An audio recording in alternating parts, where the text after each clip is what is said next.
नमस्कार आदाब दोस्तों, चलिए आज है 14 फरवरी, शाम देश की ताजा बड़ी खबरें आपके लिए लेकर हाजिर हैं। चलिए दोस्तों, सबसे पहले डालते हैं सिर के ऊपर। समाजवादी पार्टी के वरिष्ठ नेता मोहम्मद आजम खान और बेटे अब्दुल्ला आजम खान को 2-2 साल की सजा।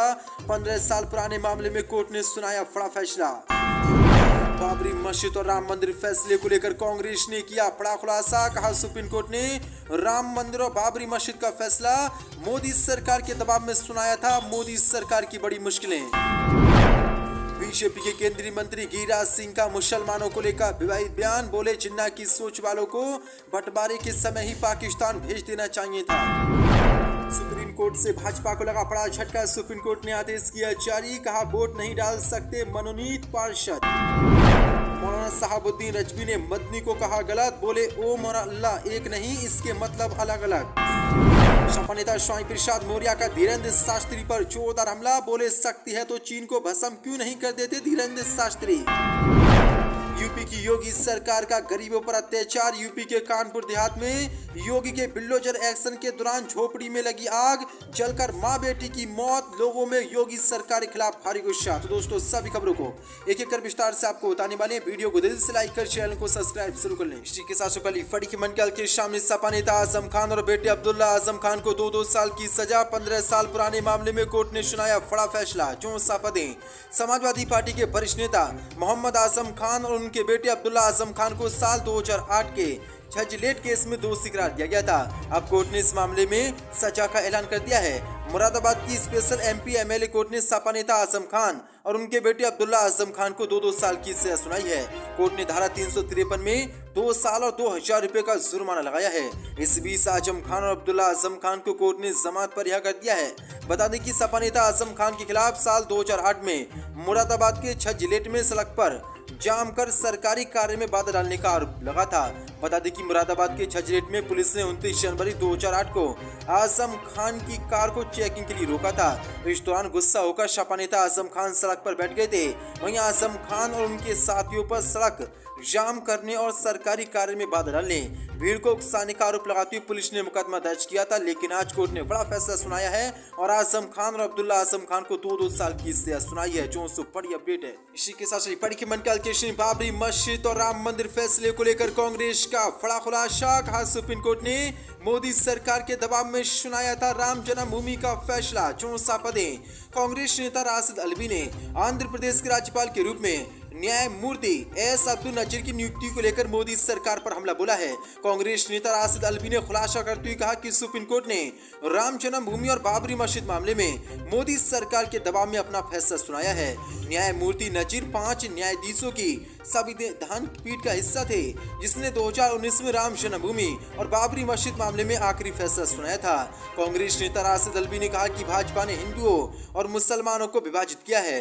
तुष्टीकरण तब होता है जब एक समुदाय को उसके अधिकार से ज्यादा मिलता है, लेकिन मुसलमानों को उनका उचित हिस्सा भी नहीं मिलता है। न्यायमूर्ति नजीर को राज्यपाल के रूप में नियुक्त करना न्यायपालिका में लोगों के विश्वास को कम करना है। और आज ये खुलासा हुआ है कि जो बाबरी मस्जिद और राम मंदिर का फैसला सुप्रीम कोर्ट ने सुनाया था, वो मोदी सरकार के दबाव में सुनाया था। जो बड़ी बेटा बड़ा खुलासा कांग्रेस ने किया, जिसके बाद मोदी सरकार की मुश्किलें बढ़ गई हैं। इसी के साथ बड़ी के मनकाल के शानी मुसलमानों को लेकर बीजेपी नेता गिरिराज सिंह का विवादित बयान। बोले जिन्ना की सोच वालों को पाकिस्तान भेज देना चाहिए। जो पदें जमता उलमा हिंद के 34वें आम अधिवेशन में दारुल उल्म देवबंद के प्रमुख मौलाना अरशद मदनी ने इस्लाम और हिंदू धर्म को लेकर बड़ा बयान दिया था।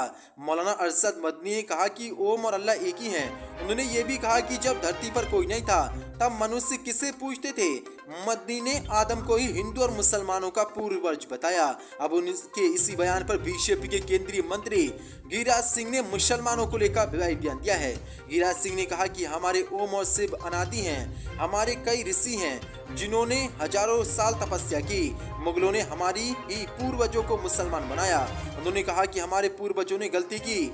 जब आजादी के बाद देश का बंटवारा हुआ तो इनको पाकिस्तान भेज देना चाहिए था। ये लोग जिन्ना की सोच वाले हैं। तो किस तरह से अब मुसलमानों को लेकर विवादित बयान बीजेपी के केंद्रीय मंत्री ने ये दिया है। इसी के साथ बड़ी की मनकाल के सुप्रीम कोर्ट से भाजपा को लगा बड़ा झटका। सुप्रीम कोर्ट ने कहा वोट नहीं डाल सकते मनोनीत पार्षद। पदें दिल्ली मेयर चुनाव से संबंधित आम आदमी पार्टी की महापौर पद उम्मीदवार शैली गुप्ता की याचिका पर सुप्रीम कोर्ट ने बड़ा फरमान सुनाया है। सुप्रीम कोर्ट ने कहा कि एमसीडी के मेयर चुनाव में मनोनीत पार्षद वोट नहीं डाल सकते। चीफ जस्टिस डीवाई चंद्रचूड़ ने कहा कि मनोनीत पार्षद चुनाव में हिस्सा नहीं ले सकते। इसको लेकर संविधान का प्रावधान बहुत स्पष्ट है। दिल्ली के एलजी की तरफ से पेश हुए अतिरिक्त सॉलिसिटर जनरल संजय जैन से चीफ जस्टिस डीवाई चंद्रचूड़ ने कहा कि मनोनीत सदस्यों को मतदान नहीं करना चाहिए। ये बहुत अच्छी तरह से स्पष्ट है।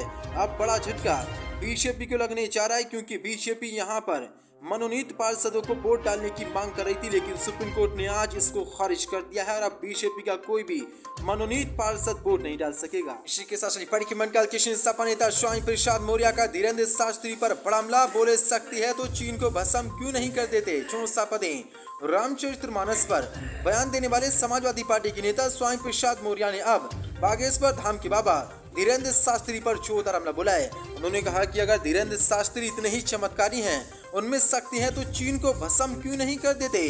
सपा नेता ने बाबा और संतों पर जोरदार हमला बोलते हुए कहा कि अगर उनके अंदर इतनी ताकत है तो चीन को भस्म क्यों नहीं कर देते। स्वामी प्रसाद मौर्य ने कहा कि ऐसे बाबा कसाई और आतंकवादी हैं। ये लोग केवल शूद्रों का गर्दन काटने, नाक काटने, हाथ पर काटने वालों को 21 लाख रुपए देने की बात करते हैं।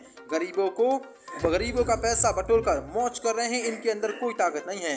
उन्होंने कहा कि हिंदू धर्म काटने और पीटने की बात नहीं करता, लेकिन इन बाबाओं का अगर यही हाल रहा तो ये लोग उन्हें चढ़ावा देना बंद कर देंगे। 400 पर यह अपडेट है। रामचरितमानस के बाद अब स्वामी प्रसाद मौर्य ने धीरेन्द्र शास्त्री पर पश्चिम बंगाल की सीएम ममता बनर्जी का भाजपा पर गंभीर आरोप। कहा मेरे भाई भाभी को डराकर भाजपा अपने पाले में शामिल कराना चाहती है। 4 पदे पश्चिम बंगाल के मुख्यमंत्री ममता बनर्जी ने विधानसभा में राज्यपाल के अभिभाषण पर जोरदार खुलासा किया है।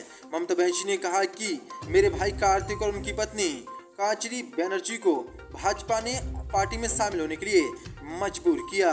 उन्होंने कार्तिक काजरी का नाम लिए बिना कहा कि मेरे भाई और भाई की बहू को धमकाया गया और जबरन भाजपा में ले जाना चाहते थे, लेकिन वे नहीं गए क्योंकि वे जानते हैं कि दीदी डांटेंगी और गुस्सा करेंगी।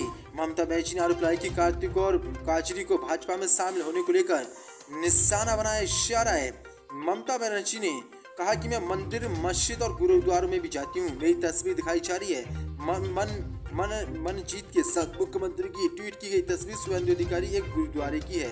ममता ने बिना नाम लिए कहा कि कार्तिक और काजरी को भाजपा में शामिल नहीं होने के लिए निशाना बनाया जा रहा है। उन्होंने कहा कि भाजपा कोयले की बात कर रही है। कोल इंडिया किसके अधीन ईडी सीबीआई सब देख रहे हैं और ये लगातार बीजेपी कर रही है। के साथ यूपी की योगी सरकार का गरीबों पर अत्याचार। कानपुर देहात में योगी के बिल्डोजर एक्शन के दौरान झोपड़ी में लगी आग, जलकर मां बेटी की मौत। योगी के खिलाफ लोगों में भारी गुस्सा। 4 पदे उत्तर प्रदेश की योगी सरकार लगातार गरीबों पर अत्याचार कर रही है। अभी इसी मामला उत्तर प्रदेश के कानपुर देहात से आया है। यहाँ अतिक्रमण हटाने पहुंची जिला प्रशासन की टीम ने एक परिवार की झोपड़ी पर बिल्डोजर चलवा दिया। इस दौरान उसमें आग लग गई और मां बेटी की मौत हो गई। साथ ही पिता और पुत्र गंभीर रूप से घायल हो गए हैं। घटना की सूचना पर कमिश्नर, एडीजी, आईजी भारी पुलिस बल के साथ मौके पर पहुंचे। उन्होंने परिजनों को सख्त कार्रवाई का भरोसा दिया। उधर पटना की जानकारी होने पर प्रदेश की योगी सरकार की राज्य मंत्री ने भी मौके पर पहुंचकर जिला अधिकारियों पर गंभीर आरोप लगाए। घटना जिले के रूरा थाना क्षेत्र के मरौली गांव की है। यहाँ रहने वाले कृष्ण गोपाल दीक्षित यहाँ के तहसील प्रशासन की टीम अतिक्रमण हटाने गई थी। इस दौरान परिजनों से नोकझोंक हो गई। आरोप है कि झोपड़ी में कृष्ण गोपाल की पत्नी और बेटी थी। तभी इस झोपड़ी पर तहसील प्रशासन द्वारा बिल्डोजर चलवा दिया गया। जैसे ही बिल्डोजर झोपड़ी पर चला, उसमें आग लग गई। इससे कृष्ण गोपाल की पत्नी प्रेमिला दीक्षित और उनकी 23 साल की बेटी जिंदा जल गई। योगी की बिल्डोजर नीति ने 2 लोगों की आज जान ले ली है। यूपी कानपुर में ब्राह्मण परिवार के घर पर योगी सरकार का ये बिल्डोजर चला है। घर गिराने से मां बेटी ने खुद को आग लगाकर भी एक बार जान दे दी थी। आग को बुझाने में कृष्ण गोपाल बुरी तरीके से झुलस गए और बेटा शिवम भी मामूली चल गया। घटना की जानकारी पर ग्रामीणों में भाजपा के खिलाफ आक्रोश भड़क उठा है और टीम को मौके से डंडे लेकर खदेड़ दिया। इस दौरान ग्रामीणों ने लेखपाल की गाड़ी भी पलट दी। गाँव में तनाव को देखते भारी पुलिस बल के साथ पीएससी को तैनात कर दिया गया है। जो से बड़ी अपडेट है, योगी सरकार गरीबों पर अत्याचार कर रही। योगी के बिल्डोजर ने आज 2 मासूम लोगों की जान ली। इसी के साथ पढ़ के मन के अल्केशन मौलाना साहबुद्दीन रजवी ने मदनी को कहा गलत, बोले ओमर अल्लाह एक नहीं, इसके मतलब अलग। चौंसा पते ऑल इंडिया मुस्लिम जमात के अध्यक्ष मौलाना साहबुद्दीन रजवी ने कहा कि ओमर अल्लाह को एक बताना गलत है। खबरों के मुताबिक मौलाना ने एक बयान में कहा कि भारत में इस्लाम और अन्य धर्मों की उपेक्षा नया धर्म था, जबकि हिंदू, बौद्ध और जैन धर्म भारत में काफी पुराने समय से है। उन्होंने कहा कि इस्लाम को हिंदू धर्म से जोड़ना तथात्मक और ऐतिहासिक रूप से गलत है। भारत में इस्लाम का प्रसार मुगल शासन